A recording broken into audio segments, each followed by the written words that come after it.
تیر جمعه د منځ په باره کې خبره شروع شوه چې په عباداتو کې اهم عبادت دا د منځ دی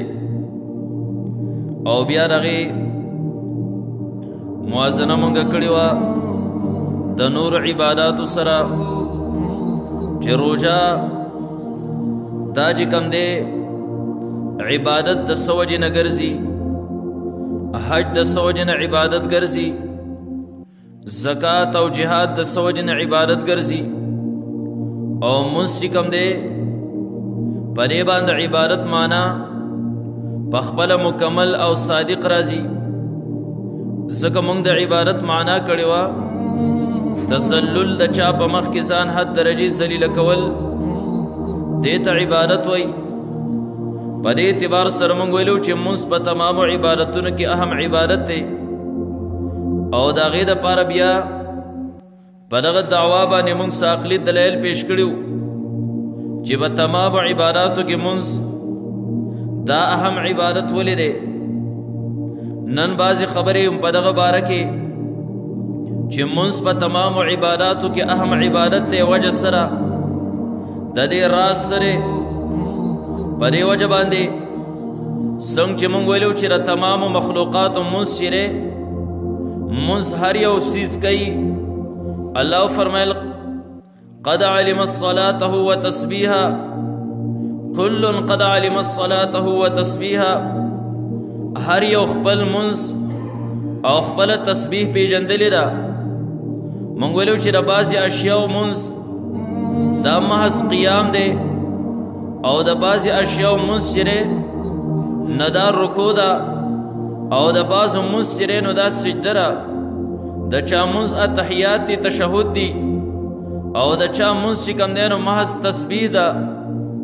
او د چا منځ صرف انتقال د یو رکن نه بل رکن طرف ته دی. بیا الله تعالی دغه ټول مجموعي طور د مسلمانانو پر منځ کې چې کوم دی هغه ټول عبادات را جمع کړي دي. او بیا خبره دا شوه چې په اعتبار د اوقاتو سره منځ دا جامع دی، تمام اعلی وختونه دراګیر کړي دي.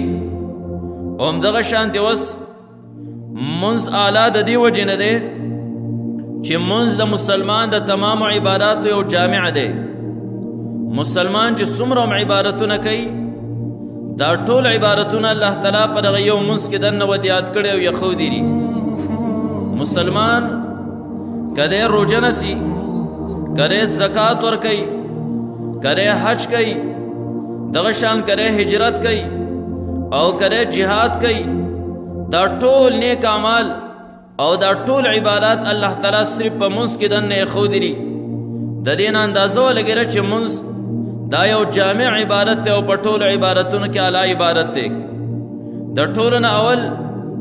موږ یې مسلمان یو عبادت کې هغې ته روژه وایي. روژه چې دی نو دا مسلمان نسی سحر نه ماښامه پورې مسلمان د دریو څیزونو نه ځان منع کړی، یو عقل دی، شرب دی، بیعال دی. موږ منځ طرف ته وکتل نه په منځ کې روژه مکمل طور باندې موږ ته میلاو شوه. ځکه چې مسلمان کله منځ ته ودرېږي د دې مسلمان د خورا څښاک وغیره نه چې کوم دی نو دا روژه شي. څنګه چې په خوراک سره روژه ماتېږي په څښاک سره روژه ماتېږي، همدغه شان چې کوم دی په خورا څښاک سره منځ هم ماتېږي. بلکې موږ وکتل چې د عامې روژې نه د منځ روژه ډېره زیاته کامله او اکمله وه. موږ وکتل روژه کې چې کوم دی د مسلمان د ژبې د نورو خبرو نه هم مکمل طور باندې روژه وي، د مسلمان د سترګو هم مکمل طور روژه وي، دغه شانتې د مسلمان د زړه او د دماغو هم روژه وي. په دې باندې دی غلط تصور به دا نه کوي. نو پته ولګېده چې منځ دا د مسلمان د تمام عباداتو یو جامع څیز دی. د دې ټولو دا ټول عبادات چې کوم دی نو پر یې منځ کې را جمع کړي نو ځکه منځ اعلی عبادت دی. نو روژه دا په منځ کې چې کوم دی نو راله مسلمان تکبیری تحریمې دپاره الله اکبر وای، غوږونه تلاس کې راغې نه پس تر سلام پورې د خوراکم نشي کولای روزه وي د اسقاکم نشي کولای روزه وي د ربره خبرو نه هم روزه د ربره اخوالي خوا کتلو نه هم روزه د ربره غلط نظر نه هم روزه د ربره غلط تصور نه هم روزه تر دې پورې چې روزه کې انسان روزه نسی خدای د یو ځای نه بل ځای ته منتقل کېدای شي روزه کې یو ځای نه بل ځای ته انتقال نه هم چې کوم دی نو روزه ده منځ کې پته ولګی را چې پرې منځ کې دننه روزه په کاملي طریقې سره راله د هغې نه پس د روزې سره یو اهم عبادت بل هغه اعتکاف دی وزګورو مسلمان دا یو اهم عبادت کې اعتکاف تاسو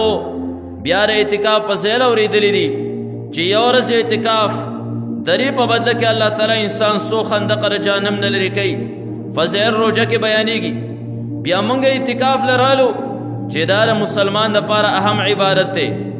معتکف چې کوم دی نو دا د الله میلمی موږ مونځ کې وکتل مونځ چې کوم دی نو دا اعتکاف د ځان سره را یو ځای کړی او که نه دی موږ وکتل د اعتکاف معنا په یو ځای باندې جماوېدل په یو ځای باندې ایسارېدل موږ وکتل موږ وی اعتکاف کې انسان په جومات کې چې کوم دی هغه جومات چې هغه مسجد شرعي دی کوم ځای کې چې مسلمان مونځ کوي د هغه ځای پورې به دی محدودي بهر ته به نشي وتی د هغې نه بهر ته دلی اجازت نشته موږ رالو مونځ ته وکتل موږ وی اعتکاف موږ ته په کاملې طریقې په مونځ کې میلاو شو ځکه چې عام اعتکاف کې تاله اجازه شته جومات چې څومره حدود دی هغې کې ګرځېدی راګرځېدی شي او مونځ کې ستا لپاره عبادت اعتکافګاه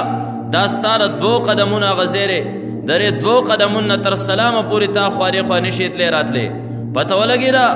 اعتکاف اعلی عبادتو دا هم په مونځ کې په کاملې طریقې سره چې کوم دی نو دا راغی بیا اعتکاف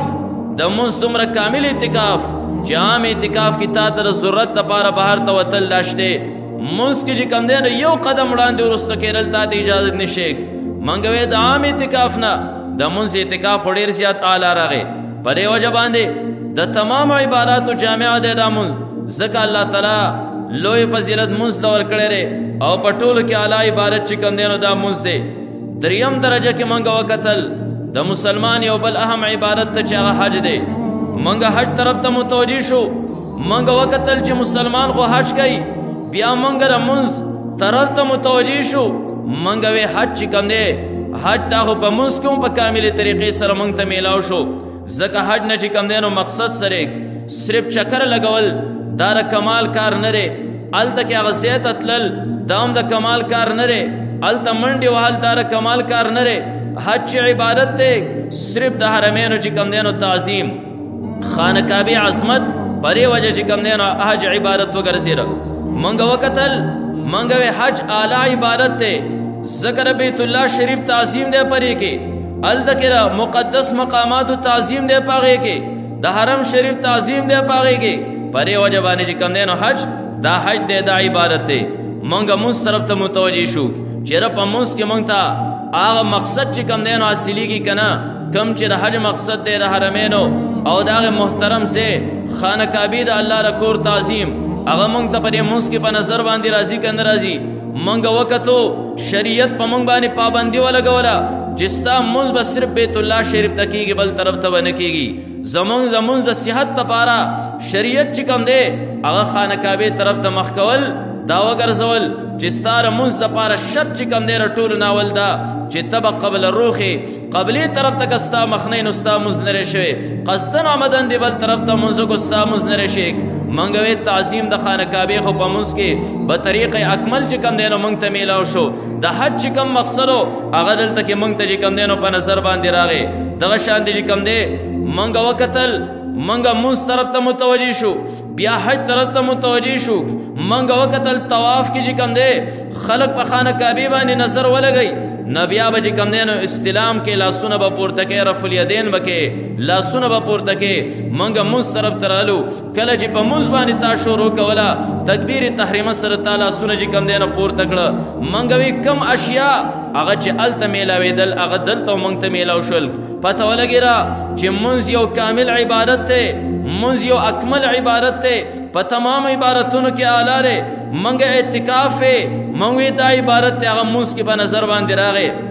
منګه روجه یادوله هغه په موس کې په نظر باندې رااله منګه حج چې کوم دی نه یادو هغه په موس کې مونږ ته په نظر باندې راغی بلکې مونږ را خانه کعبه تعظیم منګه د حج نه مقصد د خانه کعبه تعظیم دی د حرم شریف تعظیم دی مونږ چې کوم موس کو د هغه موس د پاره او دس چې کوم دی نو شرط مونږ باندې شریعت داوم پابندي ولګوله چې دغه او دس په ټیم کې استنجا په ټیم کې چې کوم دی نو خانه کعبه طرف ته بنه شاکه او نه به مخ کې منګه تعظیم خدا هغه زین دلته مونږ تړیر په نظر باندې چې کوم دی نو دا راغی پته ولګی را حج هغه مقصد هم په موس کې د اعتکاف مقصد هم په موس کې د روزې مقصد هم چې کوم دی نو په موس کې منګرالو بل طرف ته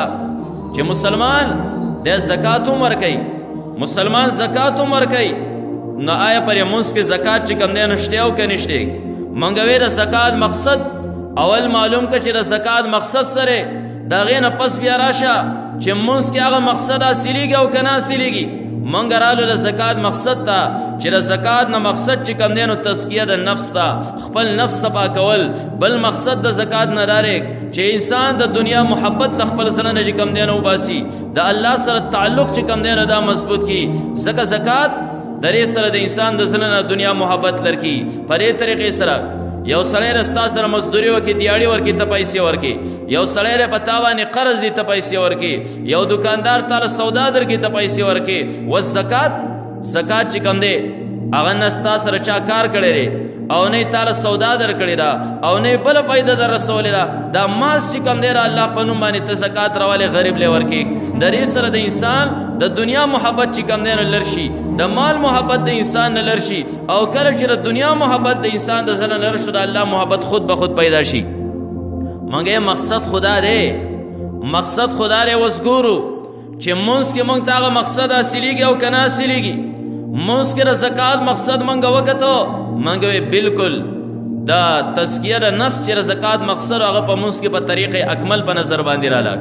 انسان چې کله تکبیر تحریمی لپاره لاس پورته کوي الله اکبر وي مستودريږي د غوګونو ته لاس کو دا د دې براءت اعلان دی چې خدای د دنیا نه نور بریما الله ستا طرف ته متوجي شوما د دنیا محبتونه ما ورستو چې کم دی نو وګرځول دا د خبرې بالکل چې کم دی نو اعلان دی پته ولګی را تزکیه د نفس دا د زکات مقصدو تزکیه د نفس چې کم دی نو موږ ته په موږ کې میلاو شاک د دنیا سره محبت چې کم دی نو ختمول دا د زکات مقصدو هغه موږ ته دلته په طریقې اکمل په نظر باندې رااله انسان لاس پورته کړو د برات اعلان د دنیا د محبت نو ک الله طرف ته متوجي شو پته ولګی را چې څنګه حج دا په موږ کې دنه داخلو دغه شان دي کم دی اگر روزه په موږ کې دنه داخلو دغه سره سره اعتکاف په موږ کې دنه داخلو زکات چې کم دی نه په موږ کې دنه داخلو و د انسان ذهن ته ودا خبر راځي چې زکات یو خټیک شو دا خو یو مانوي غونته کې خبره مونږ وکړه چې زکات مقصد چې کم دی تزکیه د نفس ته او د دنیا سره محبت قطع کول دی هغه په موږ کې په نظر باندې راغی نه زکات کې غو چې کم دی انفاق فی سبیل الله دی دا الله په لار کې پیسې خرج کول دي وس پیسې خرج کول چې کم دی دا خو په موږ کې نشته د زکات سره چې کم دی نو داسې حصي هغه څه قسمه چې کم دی نو متشابهات نشته نه بری کې موږ کې چې کم دی نو زکات دا حصي تورم په نظر باندې راځي زکه اعلی منزغره چې را جمع سره وشي منز کامل منزغره چې را جمع سره انسان وکي او د جمع سره چې تموس کې په جمعات کې وای کې پته ولګی را چې د منز د پاره اول ته جمعات جوړه باغې باندې پیسې لګي دل در زکات سره چې کم دینو بیا هم هغه موافقت راغې چې زکات سره حصي چې څنګه باغې کې پیسې خرج کولو دغه شان تیر منز نه مخ کې دغه په جمعات باندې هم پیسې چې کم دینو دا خرج کولی او بیا جمعات کې چې کم دینو څومره اخراجاتي هغه باندې چې ته پیسې خرج کې سره پاره خرج کې ته جمعات کې چې کم دینو سکه تبګي ساوري نه تړي یا د دنیا نور مشیندري پکې نه دي صرف منز ناراضي پته ولګي جمعات باندې ته څومره هم خرچه کې څومره اخراجاتي دا ستاره منز خرچه او اخراجات دي نه زکات هم پکې نه راغی په دې وجه منز یو جامع چې کم دینو عبارت وګرځي او داغه سره سره منګ چې کم دی نو وي چې مسلمان یو اهم عبادت بل کوي هغه اهم عبادت چې کم دی نو جهاد دی یره جهاد دا په مسکدن نشته او کنيشته جهاد په مسکدن نشته او کنيشته پرې بارکه موږ سریه دي سموندو نبی علیہ الصلوۃ والسلام فرمای علیکم بالصلاۃ تاسو باندې کم دی نو مز لازم دی منځونه لازم ونسي فإنها افضل الجهاد والهجرت ذکر منز بہترین جہاد اور بہترین ہجرت ذکر بہترین جہاد ذکر یو د خارجی دشمن سره چې کم دینو جهاد کول د آسان کار دی چې کم ستا جسم نه ستا د جسم نه علاوه بل جسم راغ سره جهاد کول آسان کار دی د خپل جسم سره جهاد کول دا مشکل کار دی د خپل نفس سره جهاد کول دا مشکل کار دی مونږ چې کم دینو دا د نفس سره جهاد دی الله فرمایي و انا لکبیرۃ الا علی الخاشعین دا مونږ ډیر زیات دروند دی مگر په یریدونکو باندې دروند نه ریک دغه مفسرین نقطه لګي چې دا مونږ ولې دروند دی ذکر انسان نفس چې کم دینو دی وای ما د خواهشاتو په میدان کې پرېږده چې یو قابل خوا تصور کوم یو قابل خوا سوچ کوم ما به پابند کې نه نفس انسان نه دا غواړي ما پابند کوم ما پرېږده د خیالاتو په میدان کې چې یو خوا خیال کوم بل خوا خیال کوم او مونږ د هغې بلکل چې کم دینو عکس دی مونږ د هغې بلکل عکس دی شریعت مونږ ته دا وایي ته چې کله مونځ ته ودرېږي ان تعبد الله کانک تراو دا سوچ پکې گویا ته خدایي نه او فإن لم تکن تراو فإنه یراکا او کرا سوچ نشي کولی چې الله زینم کم از کم دا تصور بکې چې الله مایني نفس چې کم دینو تا یو طرف ته متوجه کو نفس دا غواړي ما د خیالاتو په میدان کې پرېږده چې کولاو ګرځم یو خاص سوچ کوم بل خاص سوچ کوم بل خاص سوچ کوم زګر زړه د پاره وای کې قلب وای علما د دې وجه تسمیه لیکي ته قلب زکه وي قلب یقلب التقلیب معنی اوړېدل راوړېدل لږ ساعت کې بری کې مختلف خیالات راځي یو خاص سوچ بل خاص سوچ بل خاص سوچ نرل تک به موږ کې وته دې سر چې کم دینو جهاد کې درې نفس سره به جهاد کې زګه به کم ځای کې چې امام مدري کې ته محراب وای محراب معنی دا د جنگ ځای دی کې نفس سره او د شیطان سره چې کم دینو جنگ دی او دغه سره چې کم دی د نفس نه علاوه د شیطان سره هم جهاد دی 13 موضوع چې موږ د شیطان مطابق شروع کړی و هغه کې موږ ویلو چې دا انسان په منځ کې چې کم دی دا انسان دغه سره جنگيږي جهاد کوي کله کله به د رکعتونو په تعداد کې وسوسې دراچي او ته چې کم دی دغه وسوسونه به ځان ساتي کله په قرات کې وسوسې دراچي او کله چې کم دی په نورو هغه ارکانو کې تا چې کم دی وسوسې دراچي نو دا د نفس سره او د شیطان سره جهاد شو پته ولګی چې مونږ کې د نمونږ ته جهاد هم په نظر باندې راغی او بیا څنګه د روژې سره یو عبادت او اعتکاف دغه شان د جهاد سره یو بل عبادت هغې ته هجرت وایي هغې ته هجرت وایي جهاد کې چې کم دی نو خامخا به هجرت کې ته به چې کم دی د کوره خروج کې بهر ته به وځې اوس موږ هجرت طرف ته وکتل موږ دا هم یو غټ عبادت دی الله خو د هجرت بلا فضایل چې کم دی نو قرآن کې بیان کړي دي وای دې مونږ ته موږ ګورو چې دا دې لره جامع دی که نه دی دا هجرت یې ځان سره را جمع کړی دی که نه دی موږ د هجرت ته وکتل چې هجرت وایي څه ده هجرت چې کوم دی نو څه ته وایي موږ وی هجرت ویلی شي د مکان غفلت نه والا د مکان غفلت نه مکان اطاعت طرف ته وتلو ته هجرت ویلی شي انسان د غفلت د ځای نه وځي اطاعت ځای ته چې کوم دی نو لاړ شي ته هجرت وایي د هغه ځای نه چې هلته کې ته خپل ایمان نشي بچ کولی هغه ځای د غفلتي هغه ځای ته وځي چې هلته ته عبادت کولی شي ایمان بچ کولی شي ته هجرت وایي موږ مونځ ته وکتل چې پرې باندې هجرت د امانت صحیح راځي او که نه راځي چې ځای د غفلت نه انسان ځای د اطاعت طرف ته خروج کې او وځي دا پکې راځي که نه راځي موږ وکتل مونځ کې انسان د کوره راوځي او د جومات طرف ته ځي کور ته موږ وکتل چې را ځای د غفلت دی که نه دی موږ وکتل دا په طریقې اکمل د غفلت ځای دی په اعلی طریقې سره د غفلت ځای دی هلته د بچو سره ته لګیا یې ماشومانو نه ته نه وزګارېږې یا کور کې نور امور کې ته لګیا یې هلته ته عبادت طرف ته نه سمېږې د هغه غفلت ځای چې کوم دی نو تا پرېښودو د هغې نه تا هجرت وکړو ته جومات ته رالې ځکه خو یو قدم باندې تا ته اجر میلاویږي ځکه به دغه ټیم کې ته مهاجر یې که نه رالې ځای د اطاعت تر عبادت ځای جومات ته رالې پته ولګېده چې مونځ کې دننه هجرت هم مخفي دننه پروت دی نه دا د تمام عباراتو مجموعه شوه په دې وجه چې کوم دی نه دا کامل عبارت وګرځېد کامل عبارت وګرځېد د تمام عباراتو دا مجموعه شوه بیا موږ وکتل د دې نه علاوه موږ ته چې کوم دی نور دا څیزونه چې شریعت هغه زموږ نه طلب کوي هغه موږ ته په مانځه کې په نظر باندې رالل هغه جدا جدا عبادات دي خو موږ ته دننه په مانځه کې په نظر باندې رالل څنګه چې مانځه کې دننه حج پروت و څنګه مانځه کې دننه اعتکاف و روژه وه دغه شان دي چې کوم دی نو جهاد و دغه شان دي په دې کې دننه هجرت و دغه شان پدې کې دنه زکات پروتو منګه وکتل شریعت زمونږ نه دا مسله طلب کوي چې الله بلا نعمتونه درکړي پرې نعمتونو به شکر ادا کې شکر به ادا کې دا یو مستقل چې کوم دی نو عبادت دی دا الله په نعمتونو باندې شکر ادا کول منګه مونږ طرف ته متوجي شو چیرې پرې مونږ کې الله تعالی شکر شته کنه منګه وې دا شروع د شکر نه دی شروع د شکر نه شکر ته څنګه وباسي خوراک وګي پرې شکر وباسي الحمدلله او بوس کی پری باندې شکر ادا کې الحمدلله بل نعمت الله درکې ته الحمدلله مستجی کم دینو تو درې دي او د سنانه پس چې تاکل اهم شروع کتاوي الحمدلله رب العالمین پته ولګي دا شکر لروم جامع دی ښا دا خو چې الله اهم عبادت ګرځولې دی دی خو چې کم دی تمام مخلوقات او عبادت هم راغون کړی دي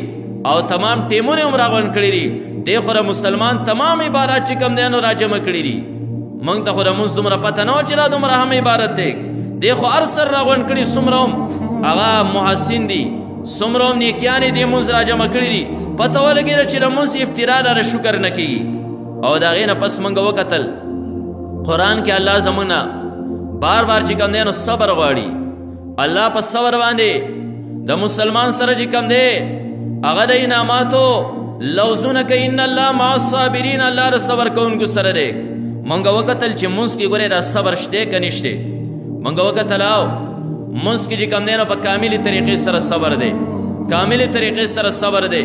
دی خواتاو پا منس باندے ولاڑے یو سڑے با خبری کی استانا با تپوس کئی خودل تا با منس چی کم دینو ترائی سار کڑے تا بزر صبرے دا دینا دی خوابتاو گوره دا خوراک نا بزر صبرے دی خواب دا سخاق نا زر صبرے دا اخواکت دی خواکتل نا بزر صبرے ستان نفس او ظلب دا غواری مختلف سوچونا بزین ترازی راغی نا بزر صبرے پتہ ولگی دا منس خور صبر مجموعہ دا خور صبر مجموعہ دا منگ بل طرف تا وقتل یرا اصل شے جی کم دے اصل شے جی کم دے نو پا عباداتو کی را اخلاص دے دا خو اخلاص دے اخلاص چی بکم عبادت کی نئی دا عبادت نہ قبلی گی ریا چی بکینو دا الٹا و بال دے دا اخلاص گرے پا منس کشتے کنا منگا وقتل منس کے منگا سورہ فاتحہ شروع کرنا منگوی ایاک نعبدو ایاک نعبدو خدای خاص تالر عبادت کو و ایاک نستعین خاص تان امداد غواړو پتہ ولګی رچ خدایا عبادت کی استاس ربل نہ شریکو ریا نہ کو خاص تان چې کم دے امداد غواړو خاص تالر عبادت کو پتہ ولګی رچ مز اخلاص رحم چې کم دے نو جامع دے دا غیر پس منګ وقتل اصل شی چې مسلمان نے اللہ تعالی خو خیرات تواضع او جزیرہ عاجزی اللہ تعالی د انسان نړۍ رخصی تکبر اللہ تعالی نه خوخی یره منس کی تواضع شته کنيشته منګه منصور تواضع مجموعه ده منصور تواضع د عاجزی مجموعه ده منصور چې کم دی یو انسان مستودریږي ده خو بالکل دی یو مجرم چې کم دی نو شکل او هيئت اختیار کی مجرم دا د وخت بادشاہ د مخامخ ودرېږي ده غوګونه ونسی زو بیا را جرم نکوم بیا را غینه پس چې کم دی نامه پلاس باندې ودرېږي او بیا کې بیا هم بادشاہ معاف نکی نه ده پس مکه باندې پوز راکاږي منګ وقتل مسلمان چې څنګه الله طرف ته ودرېد د غوګونو تلاش کړل بیا یو مجرم په شکل کې نامه پلاس الله ته ودرېد بیا هم چې کوم دی نو سجدي په حالت کې در خپل جرمونو اقرار وکړ پوزې راخ کولا او بیا د یو مجرم په شکل کې تحیات او تشهود باندې کېناستو منګ ویرا خو د تواضع مجموعه را دا خو منګ ته اوس پته ولګېره دا موس خو منګه دومره عام عبادت نه ګڼو دی خو هر سر را جمع کړي دي پته ولګېره چې دا د تواضع مجموعه را منګه بل طرف ته وکتل مسلمان نه الله تعالی یو بل عمل خوښي هغې ته سخاوت وایي هغې ته سخاوت وایي سخاوت چې کوم دی نو څه ته وایي سخا څه ته وایي لذات ترکولو ته چې کوم دی نو سخا ویلی شي ته خپله چې کوم دی د یو څه خواهش پکې خوروالی او بل چې کوم دی نو ورکې وایي دا ډېر سخي سړی دی پرې وجه چې کوم دی نو موږ وکتل منځ کې خو کامله سخا موږ ته په نظر باندې راله موږ وی د ټولو نه زیات خو پرې کې سخا را ځکه مسلمان چې کوم دی نو بلا لذات دا تره کړل بلا لذات یې تره کړل نفس دا وایي اخوا دې خوا ګوره تا چې کوم دی نو پرېښودل نفس چې کوم دی نو ستا نه خورا څښا غواړي تا پرېښودل نفس چې کوم دی نو غواړي خبرې اترې او ګپ شپ تا پرېښودل من خو بلا څیزونه چې کوم دی نو منځ کې پرېښودل دا خو د سخاوت مجموعه وه د هغې نه پس موږ وکتل یره منځ کې یو بل عمل منګه ګورو الله تعالی د مسلمان هغه عمل ډیر زیات خوښوي هغه شجاعت ته او غیرت ته شجاعت په منځ کې دننه شته که نشته؟ موږ ته پته ولګېده چې یاره ټول نه زیات خو په دې کې شجاعت دی، د زیات چې کوم دی نو په دې کې بهادري ده، شجاعت دی په دې کې. هغه په کومې طریقې سره؟ ځکه موږ وایو چې د خارجي دشمن سره جنګېدل آسان دي، اصل غیرت دا دی چې انسان د خپل سره وجنګېږي. ته چې کوم دی ستا بهر یو سړی دی نافرماني کوي، د هغه سره جنګېدل آسان دي، خو ستا په کور کې چې کوم دی د خپل کس سره جنګېدل دا مشکل کار دی. او بیا ستا د نفس او ستا د وجود نه یو شی د هغې سره جنګېدل ډېر مشکل کار دی. موږ یې مونځ چې کوم دی نو دا خو د خپل نفس سره جهاد دی. نو له دې نه لوی غیرت او شجاعت چې کوم دی نو چېرته کېدی شي؟ بهر کې یو امر راله، یو امر راله او د مونځ سره چې کوم دی موازنه کوه، تا ته به پته لګي چې هغه اعمال ټول الله پر یې مونځ کې دننه ایښودي دي. په دې وجه باندې موږ ته عقلي دلایلو نه معلومه دا شو چې واقع د مونځ چې کوم دی نو په ټولې انشاءالله نقلي دلایل به بیا ګورو. قرآن او حدیث کې مونځ باره کې عقلي دلایل ذکر کو چې عقل وایي چې مونځ دې په ټولو کې الی، ځکه تمام عبادات هغه که د نور اشیاو عبادات دي او که هغه د مسلمان عبادات دي، دا چې کوم دی نو مونځ را جمع کړي دي. او بیا دا خو هغه خارجي عبادات مونځ را جمع کړي. راشئ دننه د انسان پر بدن کې دننه وګورئ، د انسان په بدن کې دننه وګورئ. انسان که ذکر کوي صرف په ژبه باندې کوي، انسان که الله په قدرت او کائناتو کې سوچ او تصور کوي صرف په زړه او دماغ باندې کوي. انسان که خدمت خلق په لاسو باندې کوي. انسان که چرته کې د الله د رضا لپاره جماعت ته روان شي، یا مدرسې ته روان شي، یا تبلیغ او جهاد طرف ته روان شي، یا حج طرف ته روان شي، نو هغه عمل خپې کوي. دغه شان چې کوم دی بعضې اعمال هغه غوږونه کوي د قرآن تلاوت پې اوري، او بعضې عمل چې کوم دی نو هغه سترګې کوي، قرآن ته پې ګوره، علماو ته پې ګوره. او دغه شان چې کوم دی چاپیره پر کائناتو کې ګوره د الله د قدرت نښې پې معلوموه. دا د هر یو جز چې کوم دی نو جدا جدا عبادت دی. موږ یې مونځ هم دې ټولو لره جامع دی، مونځ دې لره هم جامع دی، په دې اعتبار سره هم مونځ چې کوم دی نو جامع دی. موږ وکتل د انسان جوارح دي، لاس او خپې دي، دا چې کوم دی نو قیام کې، رکوع کې، قوم او سجده کې چې کوم دی نو اخته وي، تشهد کې چې کوم دی نو اخته وي.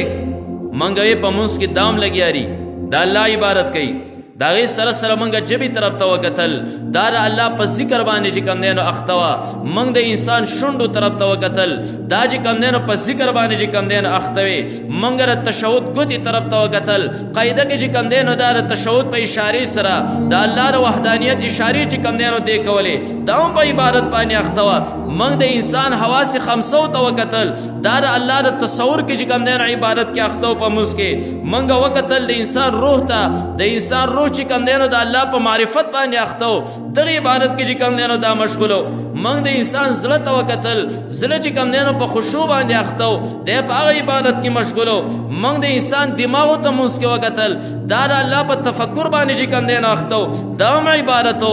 موږ د انسان مخ ته وکتل، پرې باندې خوف او یره د الله تواري وه، دا په دغه عبادت کې چې کوم دی نو اخته و. موږ د انسان پوزې ته او تندي ته وکتل، دا په سجده کې چې کوم دی نو اخته و، پرې خاورو باندې الله ته پراته و، پرې کې تواضع چې کوم دی نو دا د تواضع په عبادت کې اخته وه. موږ د انسان غوږونو طرف ته وکتل، دا چې کوم دی نو د امام د اواز د سماعت او د قرآن د سماع په عبادت کې چې کوم دی نو اخته و. پته ولګېده په یو ټیم باندې په مونځ کې د انسان تمام جوارح، د انسان تمام اندامونه چې کوم دی په عبادت کې مصروف وي. ځکه په دې اعتبار سره مونځ جامع دی،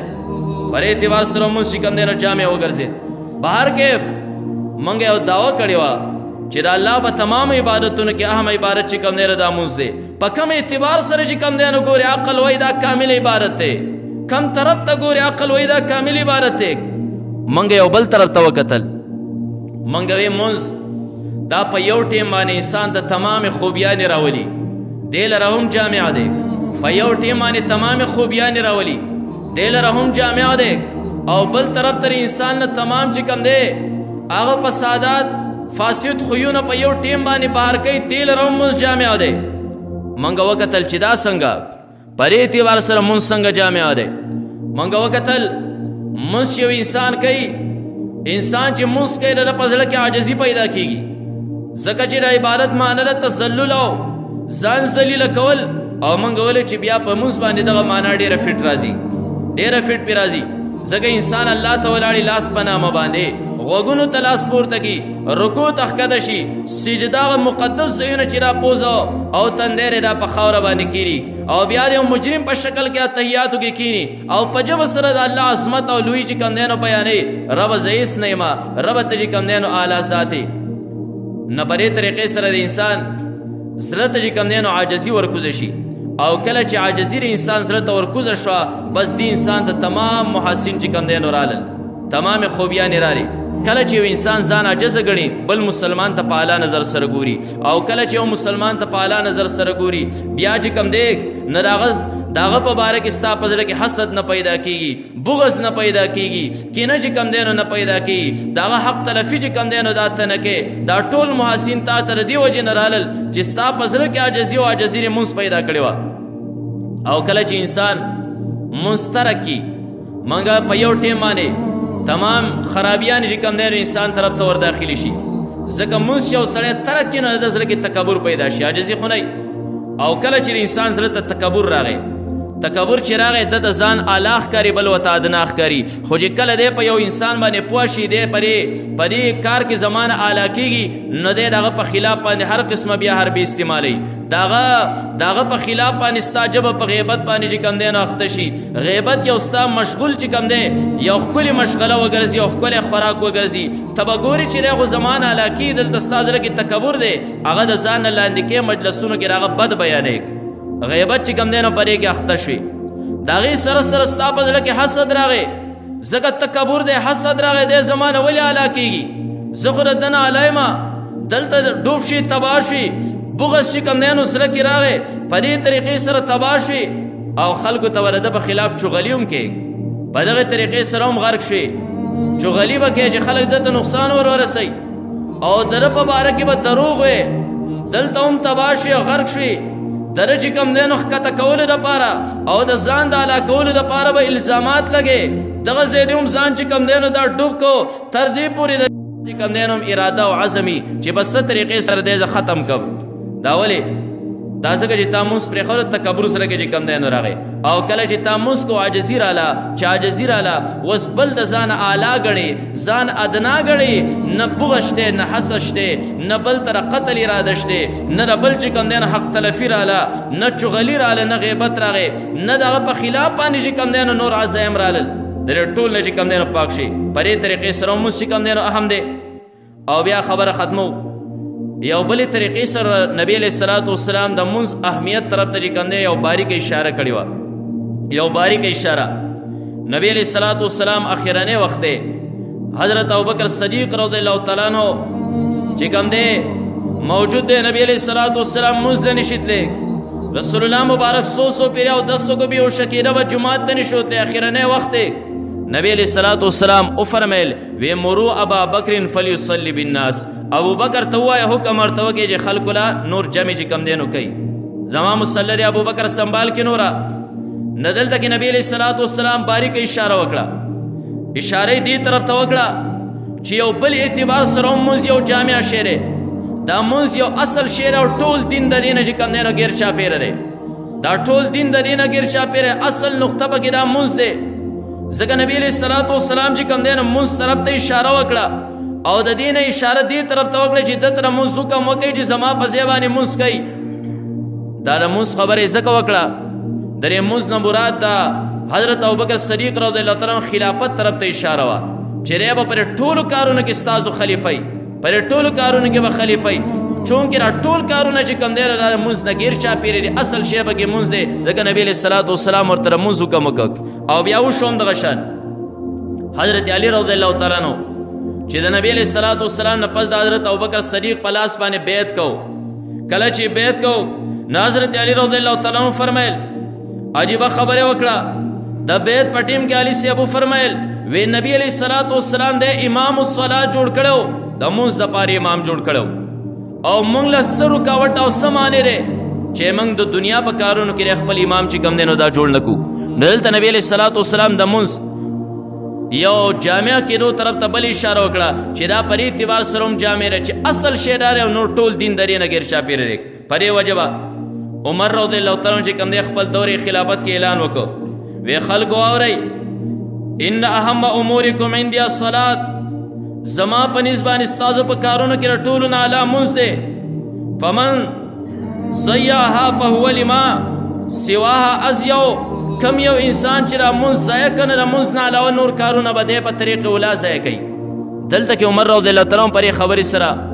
دې طرف ته اشاره وکړه چې مونځ یو جامع شی دی چې مونځ چا ضایع کړ ټول دین یې ضایع کړ. مونځ چې کوم دی نو قایم کړ ټول دین یې قایم کړ. یعنې ټول دین درې مونځ نه غیر چاپېره دی. بهر کیف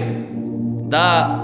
بعضې عقلي دلایل چې مونځ چې کوم دی نو څومره یو جامع سي دی اهم عبارت دی. انشاءالله نور داسې عقلي دلایل بیا به نقلي قرآن او حدیث دغه طرف ته ځو. آخر دعوانا الحمدلله رب العالمین.